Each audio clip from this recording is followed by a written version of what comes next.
2 days after Sandra Harris, a successful 60-year-old woman, married a man less than half her age, tragedy struck in the most unexpected way.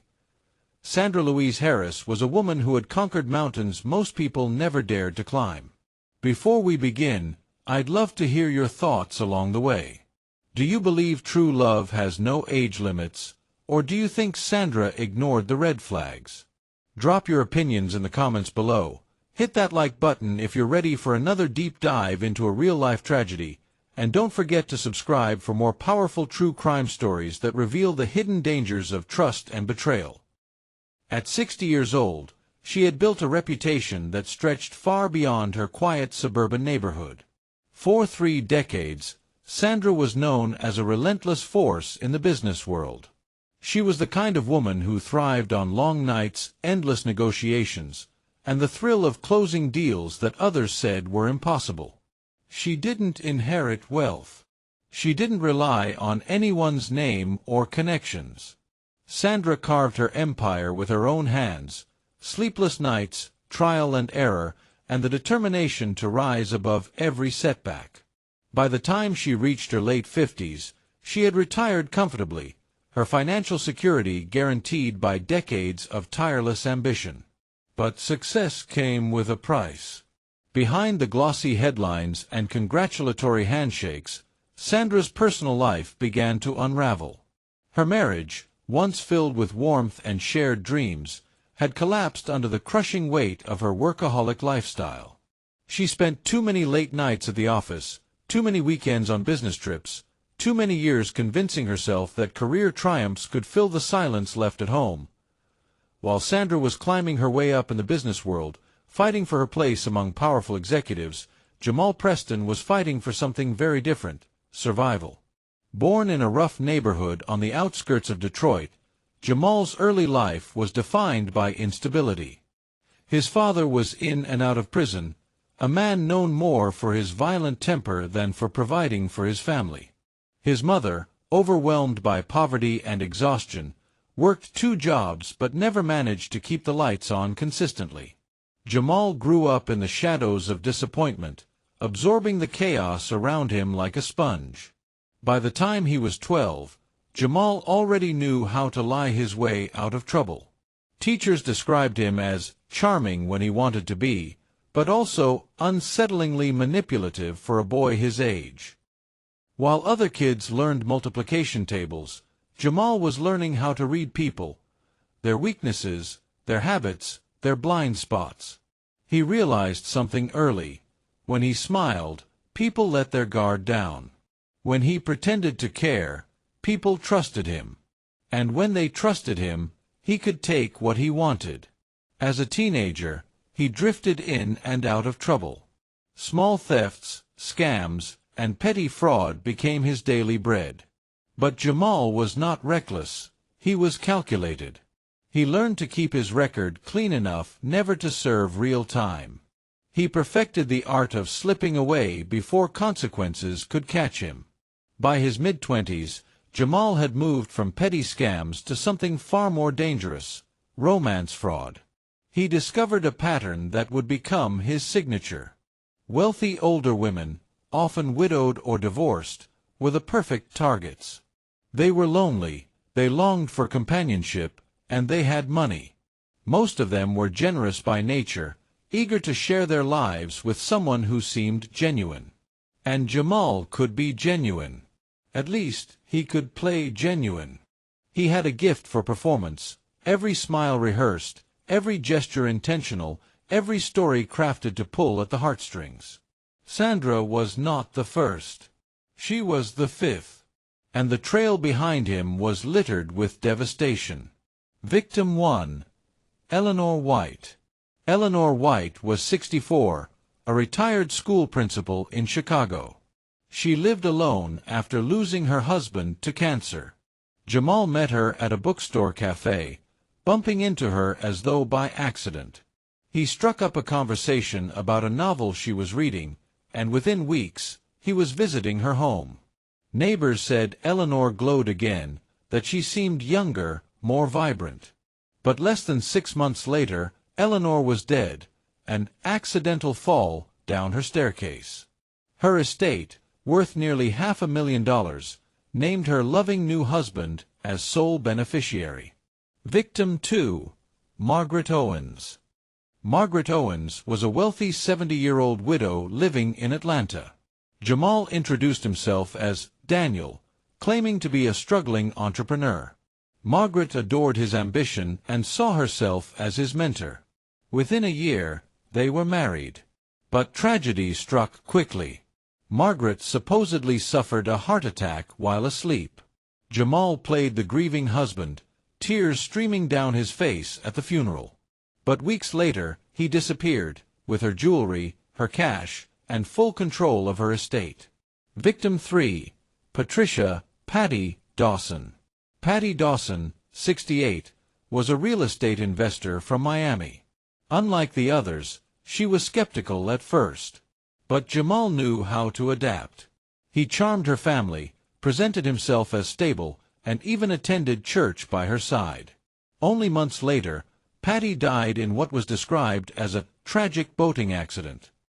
Jamal, who claimed to be devastated, quietly sold her properties and vanished under a new alias. Victim 4. Lorraine Myers. Lorraine Myers, 59, was different. She was strong-willed, independent, and sharp-minded. But she was also isolated. Her children lived abroad, and her social circle was small. Jamal met her at a charity auction, presenting himself as a philanthropist. He mirrored her values, pretended to share her love for the arts. Lorraine believed she had finally found someone who respected her intellect. But within weeks of marriage, Lorraine fell gravely ill. Doctors said it was food poisoning, but Kira, Sandra's daughter, later would uncover the truth. Her medications had been tampered with. Jamal walked away from each of these tragedies richer, but untouched by the law. He changed names, changed cities, and changed stories. To the outside world, he was just another grieving husband. To himself, he was a predator perfecting his craft. By the time he met Sandra Harris, Jamal had turned deception into an art form. He wasn't nervous. He wasn't reckless. He was prepared. He had done this before. And in Sandra, he saw his biggest prize yet. When her divorce was finalized, she was left with more than just legal papers. She was left with an emptiness that no balance sheet or award could mend. The silence in her large, echoing house became her daily companion. Her children visited from time to time, but they were grown now, busy with lives of their own.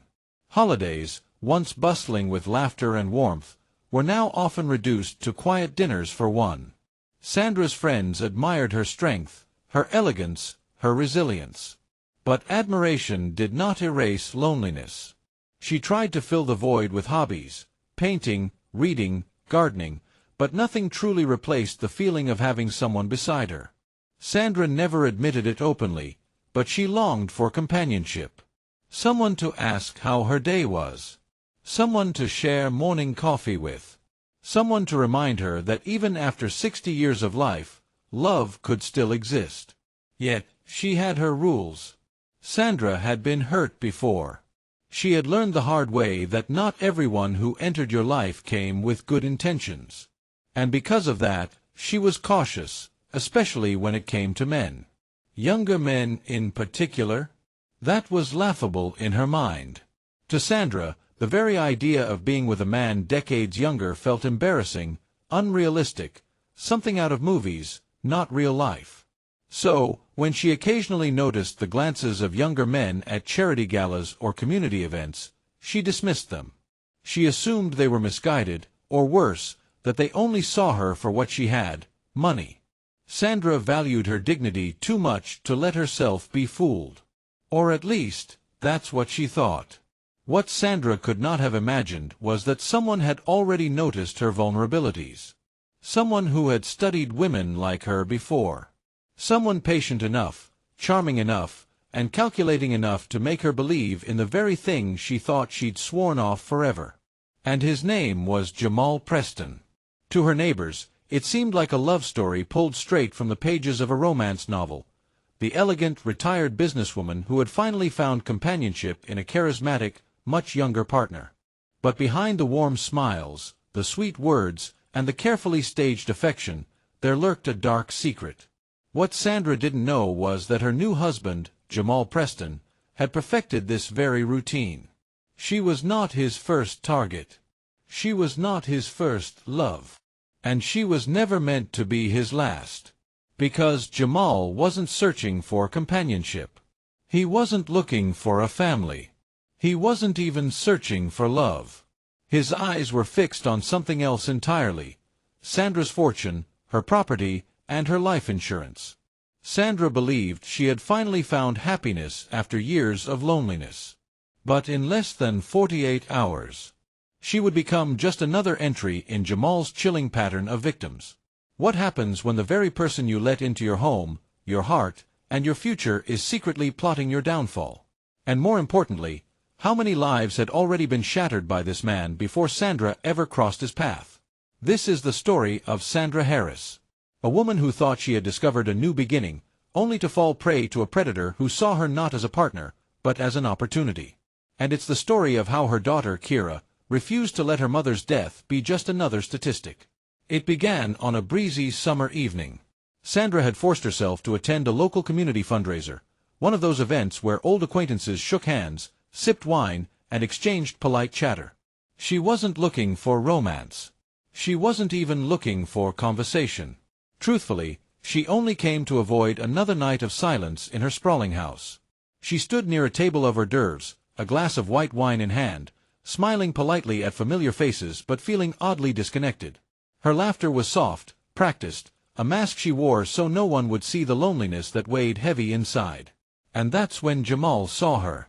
From across the room, his eyes locked on Sandra. She wasn't the loudest or the most glamorous person there, but Jamal had a trained eye. He noticed the way she scanned the room as though searching for something, or someone. He noticed her elegance, her composure, and most importantly, the quiet yearning in her eyes. To Jamal, that look meant one thing: vulnerability. He approached casually, never making his interest too obvious. His voice was warm but not invasive. "Excuse me," he said with a polite smile, "is this seat taken?" Sandra looked up, a little surprised, but she nodded. "No, go ahead." The conversation started with light remarks about the fundraiser, the art displayed on the walls, the music drifting in the background. Jamal didn't press. He didn't flirt. He simply listened, nodding at her comments, asking thoughtful questions, and sprinkling just enough humor to make her laugh. For the first time in a long while, Sandra felt seen. She told herself it was just polite conversation, nothing more. Yet when she went home that evening, she caught herself thinking about his smile. Over the next few weeks, Sandra noticed Jamal at other events, community meetings, charity drives, even a local art gallery showing. Each time, he seemed pleasantly surprised to see her. Each time, he found a way to strike up conversation without overstepping. What Sandra didn't know was that none of this was coincidence. Jamal had done his research. He knew where she volunteered, which events she attended, even the cafes she favored on quiet mornings. Every encounter was calculated, but he made it look like fate. One evening, after yet another chance meeting, Jamal suggested exchanging numbers. "Nothing formal," he said smoothly. "Just in case you ever want company for coffee or a walk." Sandra hesitated, her cautious instincts whispering warnings, but she gave in. Soon, late-night calls became their ritual. Sandra would curl up in her armchair, phone in hand, while Jamal asked about her childhood, her dreams, her regrets. He never rushed her. He let her speak, sometimes for hours, while he listened as though every word was precious. For Sandra, it was intoxicating. She hadn't opened up like this in years. Jamal's questions were gentle but purposeful. He learned what made her smile, what made her anxious, and where her heart still carried old wounds. And he used that knowledge to draw her closer. It wasn't just words. Jamal understood the power of small actions. One afternoon, he surprised her with her favorite tea after remembering a detail from a passing conversation. Another day, he left a thoughtful note on her doorstep, thanking her for a lovely evening. He brought books he knew she would enjoy, then listened intently as she explained what the stories meant to her. He never overwhelmed her. He paced it perfectly, always present, always thoughtful, but never smothering. Each gesture chipped away at Sandra's walls. Still, part of Sandra resisted. She reminded herself of their age gap. She wondered what people would think. She even questioned whether his attention could really be genuine.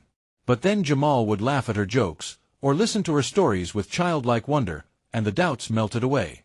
He made her feel not 60, not retired, not lonely, but alive again.